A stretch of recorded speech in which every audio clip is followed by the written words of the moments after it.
আসসালামু আলাইকুম, আলহামদুলিল্লাহ ওয়াহদা ওয়াসসালাতু ওয়াসসালামু আলা মান লা নাবিয়্যা বা'দা। আমাদের আল ইতিসাম টিভিতে জিজ্ঞাসা করা হয়েছে, সিয়াম অবস্থায় শ্বাসকষ্টের কারণে ইনহেলার ব্যবহার করা যাবে কি না। শ্বাসকষ্টের কারণে মানুষ ইনহেলার ব্যবহার করতে পারে, কেননা এইটা তার রোগ।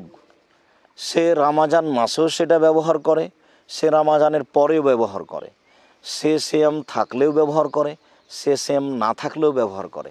সাথে সাথে ইনহেলার ব্যবহার করার কারণে যে সে শ্বাস গ্রহণ করে, এটা তার খাদ্যনালীতে যায় না, এটা তার ফুসফুসের সাথে সম্পৃক্ত।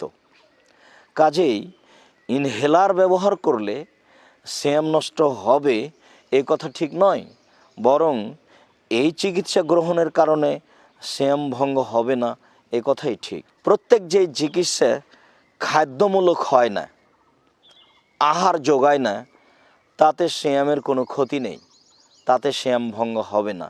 ইনহেলার তার অন্তর্ভুক্ত, অতএব ইনহেলার ব্যবহার করলে সিয়াম ভঙ্গ হবে এই কথা বলা ঠিক হবে না। আল্লাহু আলাম ও সাল্লাল্লাহু আলান নবী ওয়াসাল্লাম। সর্ববিষয়ে আল্লাহই সর্বাধিক অবগত। নবী করিম সাল্লাল্লাহু আলাইহি সাল্লামের প্রতি দুরুদ ও সালাম অবতীর্ণ হোক।